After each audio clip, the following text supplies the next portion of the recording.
हरे कृष्णा, राधे राधे दोस्तों। कैसे हैं आप सभी लोग? आशा करती हूँ कि आप सारे फ्रेंड्स बहुत ही ज़्यादा अच्छे होंगे। मैं भी बिल्कुल ठीक हूँ और आप सभी लोगों का मेरे चैनल इंडियन ब्लॉग विद शिखा में बहुत बहुत स्वागत है। सो फ्रेंड्स, आज मैं आप सभी लोग के साथ शेयर करने जा रही हूँ बाबा भोलेनाथ का सुंदर दिव्य अभिषेक।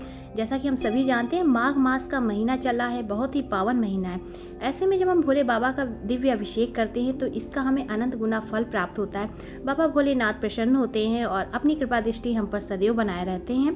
तो इस महीने में जो है हमें बाबा का अभिषेक बहुत ही दिव्य रूप से करना चाहिए। तो चलिए देखते हैं किस प्रकार से हमें बाबा भोलेनाथ की पूजा अर्चना करनी है।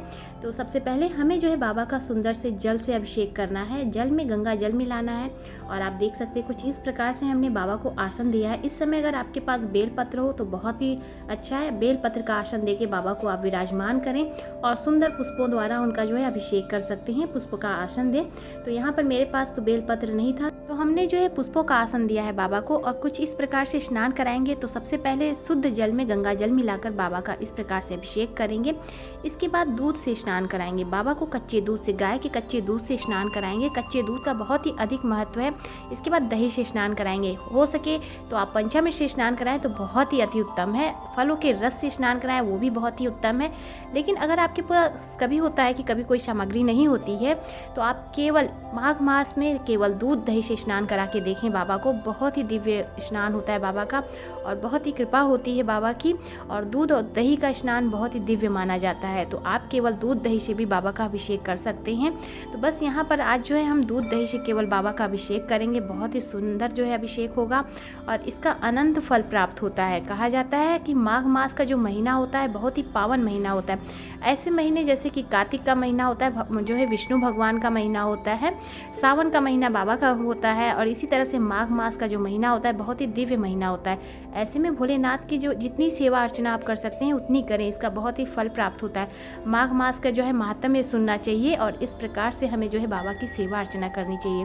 तो देखिए यहाँ पे दूध दही से स्नान कराने के बाद जल से स्नान पुनः कराएंगे, पुनः शुद्ध जल से स्नान कराएंगे। और यहाँ पर मैं केवल जो है दूध दही से स्नान करा के आप लोगों को दिखा रही हूँ।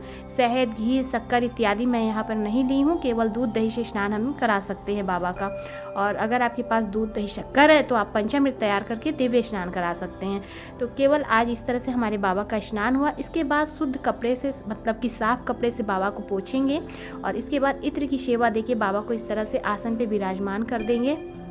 और यहाँ पर आप देख सकते हैं कि हमने कुछ इस प्रकार से जो है एक बाबा को बढ़िया सा मखमली आसन दिया है, क्योंकि ठंड का महीना है। तो इस प्रकार से आप बाबा को सुंदर वस्त्र बिछा के बाबा को विराजमान कर सकते हैं। इसके बाद वस्त्र रूपी जो है मौली अर्पित करेंगे। तो सबसे पहले हम गणेश जी की पूजा करेंगे, जैसा कि आप सभी लोगों ने मेरे वीडियो में देखा है। और मैं सबसे पहले गणेश जी की पूजा करती हूँ, मंदिर में दीपक प्रज्वलित करती हूँ। इसके बाद हमारे यहाँ जो है भोले बाबा का सुंदर स्नान श्रृंगार होता है। तो इस तरह से अगर आपके पास नंदी जी हैं और गणेश जी हैं और गौरी माता है तो आप साथ में भी स्नान करा सकते हैं। तो बस यहाँ पर देखिए भोले बाबा का सुंदर स्नान हो गया है। वस्त्र रूपी मौली अर्पित करने के बाद इस तरह से इत्र की सेवा देंगे बाबा को और सुंदर सा श्रृंगार करेंगे बाबा का। जितना हो सके आपके पास सामग्री हो वो सब हम बाबा को अर्पित करेंगे। यहाँ पर अब जो है पटे पे इस तरह से सफ़ेद चंदन, अष्टगंध सफ़ेद चंदन यहाँ पर मैं देखिए इस तरह से लेके थोड़ा सा पटे पे इस तरह से घिस लेंगे और सफ़ेद चंदन से बाबा का सुंदर सा त्रिपुंड बनाएंगे। आप चाहे तो ओम भी बना सकते हैं, जैसा चाहे आप उस प्रकार से सुंदर सा श्रृंगार करें बाबा का। और बाबा को रोली चंदन नहीं लगाई जाती है, इस बात का विशेष ध्यान रखें। केवल सफ़ेद चंदन से बाबा का श्रृंगार होता है। और बाबा को हो सके तो आप बेलपत्र जरूर से चढ़ाएं। मेरे पास बेलपत्र नहीं था तो इसलिए हमने नहीं चढ़ाया। और इसकी जगह पे देखिए हमने चांदी का बेलपत्र बनवा के रखा है। जैसे कि अगर आप इस तरह से भी कर सकते हैं, अगर आपके पास बेलपत्र नहीं है तो आप चांदी का बेलपत्र बनवा के रख सकते हैं और आप उसे धुल के बाबा को फिर से चढ़ा सकते हैं। तो इस तरह से ये बेलपत्र हमने बनवा के बाबा के पास रखा हुआ, ये हमेशा बाबा के पास रहता है। और इस प्रकार से देखिए सुंदर सा बाबा को त्रिपुंड बनाने के बाद, चंदन लगाने के बाद जो रुद्राक्ष की माला है वो हम थोड़ा सा बाबा को पहना देंगे। इस समय यहाँ पे जो है भस्म हम बाबा को चढ़ा रहे हैं। इस समय आप जो है आप भस्म चढ़ा सकते हैं, भांग चढ़ा सकते हैं, धतूरे वगैरह जो भी पुष्प वगैरह हो वो सब आप चढ़ा सकते हैं। मदार के पुष्प आते हैं बाबा को, बेल के जो बेल का फल आता है वो चढ़ाया जाता है। थोड़ा सा अक्षत चढ़ाएंगे। चावल जो है खड़ा लेना है हमें, इस बात का ध्यान रखिएगा। बाबा को जो भी हम अक्षत चढ़ाते हैं वो खड़ा होना चाहिए और थोड़ा सा गीला करें, बहुत ज़्यादा गीला नहीं करना है, हल्का सा गीला करके इस तरह से बाबा के ऊपर थोड़ा सा खड़ा अक्षत चढ़ा सकते हैं। इसके बाद यहाँ पर देखिए सर्पदेव हैं, उन्हें हमने बैठा दिया है। इस प्रकार से थोड़ा सा पुष्पों द्वारा श्रृंगार करेंगे, जो भी सामग्री हो वो बाबा को आप अर्पित कर सकते हैं। तो माघ मास के महीने में जब इस प्रकार से आप बाबा भोलेनाथ का सुंदर अभिषेक पूजा अर्चना करते हैं तो उसका अनंत गुना फल प्राप्त होता है। बाबा भोलेनाथ की कृपा बनी रहती है, हमारे जीवन से कष्टों का जो है अंत होता है।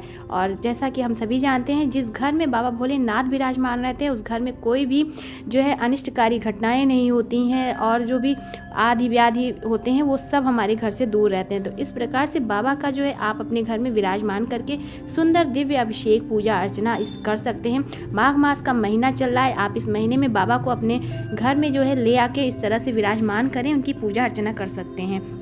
जो भी भक्त अगर बाबा को इस समय लाना चाहते हैं, जैसे जो भी भक्त शिवलिंग लाना चाहते हैं, इस माघ मास के सुंदर पावन महीने में आप सोमवार के दिन बाबा को ले आएँ और अपने मंदिर में विराजमान कर सकते हैं, सुंदर अभिषेक करा सकते हैं बाबा का। और इस प्रकार से देखिए धूप दीप के साथ हम पूजा करेंगे। इसके बाद बाबा को हम भोग अर्पित करेंगे।